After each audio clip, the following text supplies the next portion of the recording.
Suportado ni Senatorial Candidate Pastor Apollo C. Quiboloy na ibalik ang parusang kamatayan para sa mga opisyal ng pamahalaan na mapapatunayang sangkot sa korupsyon. Para kay Pastor Quiboloy, dapat ibaba sa 1,000 piso ang siling ng plunder. Naniniwala ang buting pastor na magiging epektibong paraan ito upang maayos ang Pilipinas. Si Almar Forzuelo magbabalita.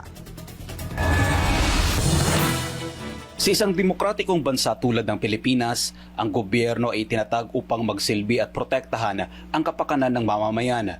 Subalit sa pagpasok ng Marcos Jr. administration, tila unti-unti nang nakakalimutan ng mga nasa posisyon ang tunay nilang tungkulin. Imbis na serbisyo, pansariling interes at kapangyarihan na lamang ang inuuna ng mga politiko. Dahil dito, napapanahon na upang maibalik ang tunay na serbisyo ng gobyerno sa taong bayan. At yan ang isinusulong ngayon ni Senatorial Candidate Pastor Apollo C. Quiboloy sa ilalim ng kanyang kampanyang Ayusin Natin ang Pilipinas.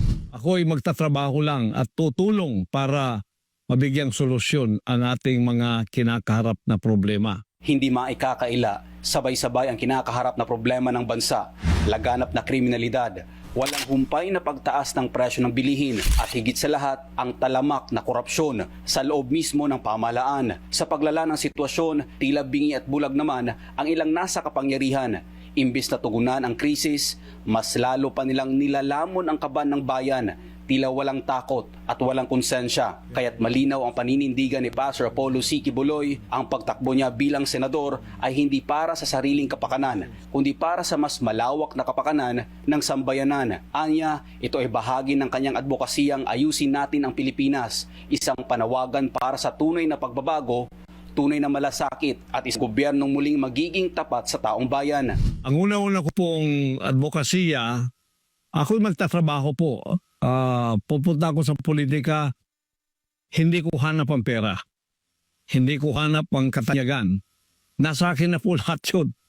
Hindi ko na po kailangan yun. Binigyang diin din ng butihing pastor na isa sa kanyang pangunahing hakbang laban sa katiwalian ay ang pagtatatag ng isang Truth Commission, isang makapangyarihang mekanismo na binubuo ng mga ordinaryong mamamayan na magsisilbing mata at tinig ng bayan sa pagbusisi at pagbunyag ng mga kaso ng korupsyon sa loob ng pamahalaan.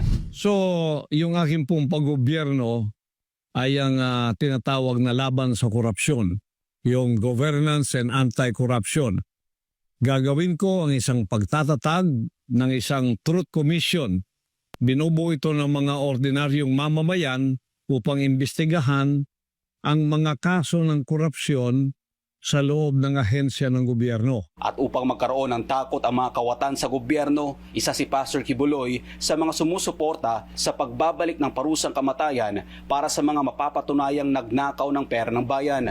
Susuportahan ang pananaw na ito ng isang advokasya pa rin na may parusang kamatayan o death penalty sa mga korap na politiko na napatunayang may sala sa malawakang pagkubkob o sa pagwawaldas o pandarambong ng pera ng mga Pilipino. Kaugnay nito, itutulad din ni Pastor Quiboloy ang pagpapababa ng siling ng plunder mula 50 milyong piso patungong 1,000 piso.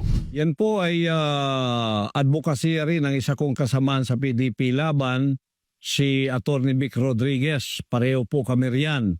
Death penalty at ibinaba niya ang ceiling ng plunder from 50 million naging 1 million na lang po. Kung ako matutupad, kahit po 1,000 lang, kailangan may death penalty na sapagkat ang maliit na pagnanakaw at ang malaking pagnanakaw, pareho lang yan sa harap ng Diyos at sa harap ng batas ng tao. Sinabi din ng butihing pastor na ang tagumpay at pag-unlad ng kanyang nakamit sa pamumuno ng Kingdom of Jesus Christ o KOJC ay magiging batayan ng kanyang pamamahala sa buong bansa.